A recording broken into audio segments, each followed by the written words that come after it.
Welcome to the Deep Dive. Today we're diving into something pretty essential for anyone thinking about moving abroad, or maybe you just landed somewhere new. Banking. Specifically, we're looking at banking in Hong Kong for expats. If you're new to the city or even just considering it, figuring out the banks is, well, it's a big step. It can seem a bit overwhelming at first. It really can. Sorting out finances in a new country often feels like a hurdle, but that's what we're here for today. We're Exactly. using a great guide from moveandstay.com as our base. They've actually been helping expats and business travelers in Asia find their feet, places to stay and work for over 25 years. So Yeah. they've got some solid insights. That's right. Loads of practical experience there. Yeah.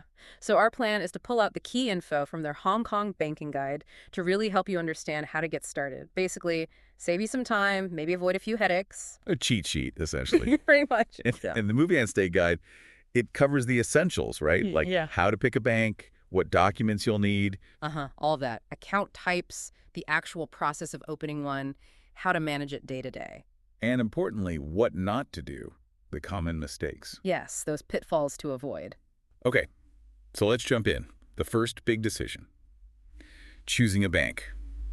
With all the options in Hong Kong, international, local, where do you even start?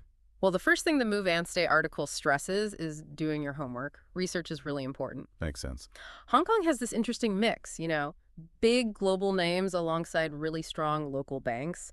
Expats often gravitate towards the international ones initially. Think HSBC, Standard Chartered, Citibank. Okay, why those first? Is it just familiarity? Familiarity is definitely a big part of it. If you banked with, say, HSBC back home, there's a certain comfort level. Yeah, you kind of know the system. Exactly. And their global networks can make things like international money transfers maybe a bit smoother, at least initially. The Move and Stay guide even points out Citibank Hong Kong focuses quite a bit on expat services and wealth management. So tailored services, that could be appealing. For sure. But what about the local banks? The guide mentions Hang Seng, Bank of China, Hong Kong, DBS, even Bank of East Asia briefly. Are there good reasons to look at those? Absolutely. Don't overlook them. They often have a, let's say, deeper understanding of the local market nuances. Like local payment systems. Precisely. Things like EPS for local debit payments might be more integrated. Plus, their branch and ATM networks are usually incredibly extensive across the city. Super convenient for everyday banking. Okay, convenience is key. And sometimes you might find they offer slightly more competitive rates on certain things, maybe savings accounts. If you're planning to be in Hong Kong longer term, building a relationship with a local bank can also be quite beneficial. Good point. Now, for a lot of expats, moving money internationally is going to be a regular thing.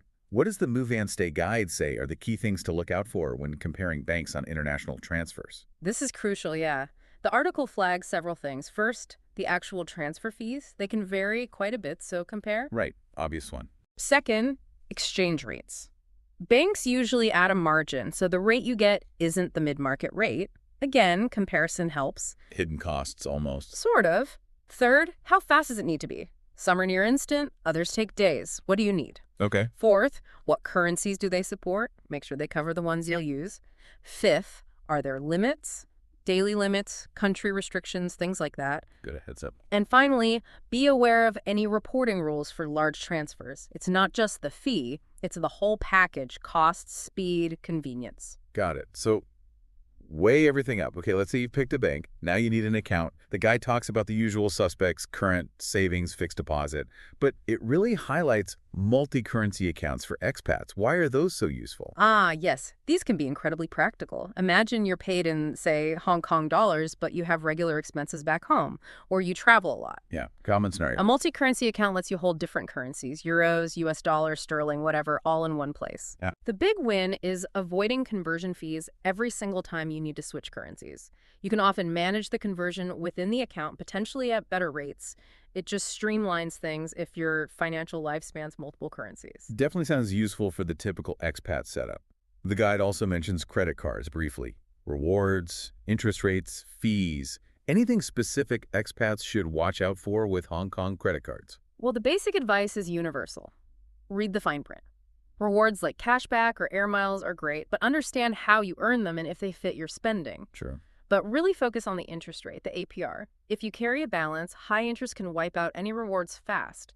And watch for annual fees, late payment charges, the usual suspects. Standard credit card wisdom, then. Pretty much. Yeah. But also, using a credit card responsibly in Hong Kong helps build your local credit history.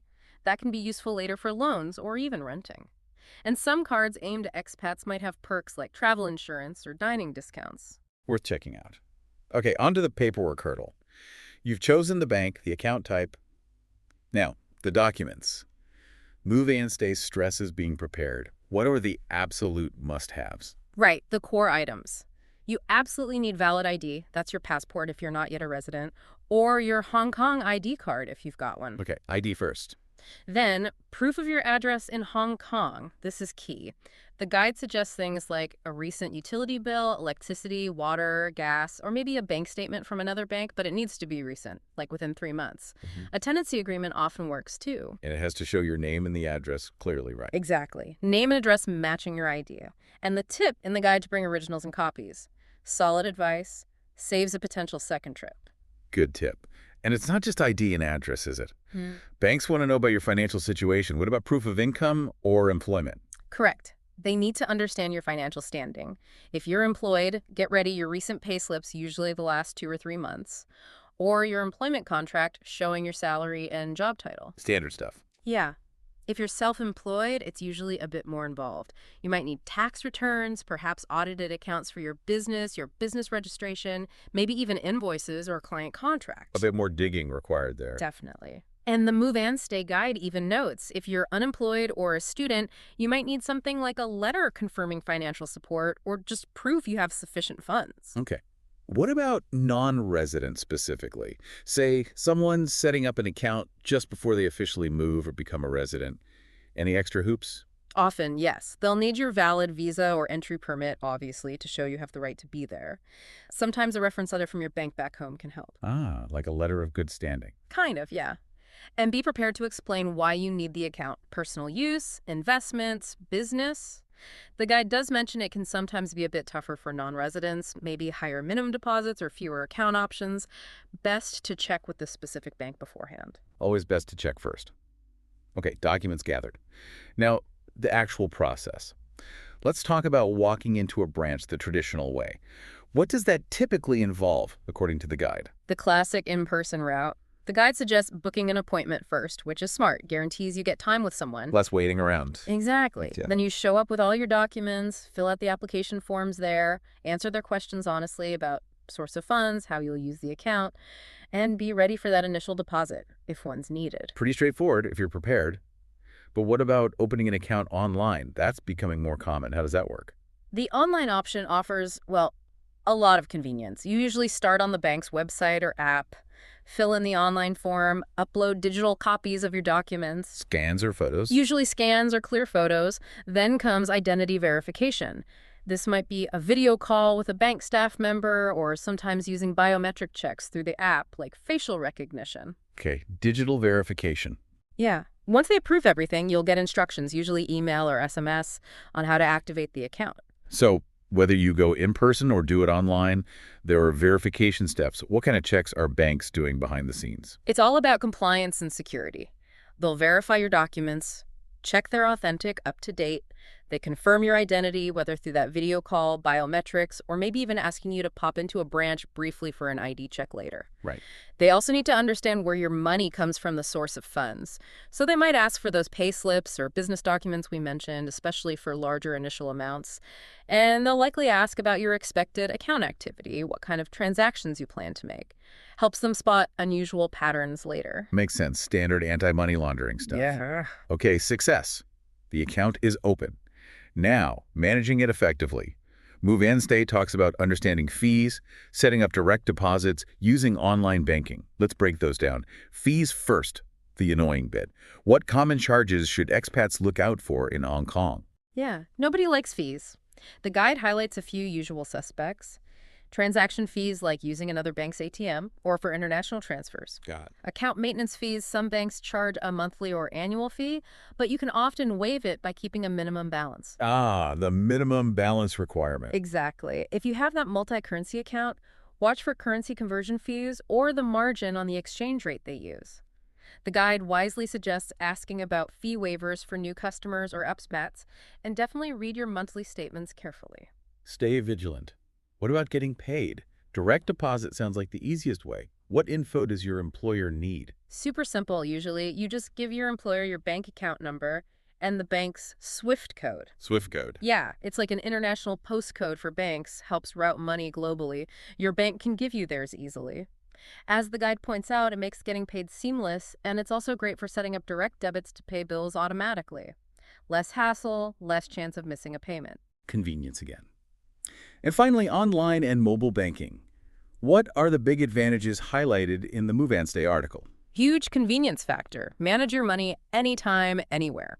Check balances, see transaction history, transfer funds locally or overseas, pay bills, set up standing orders for rent, view statements, even apply for other products like loans or cards.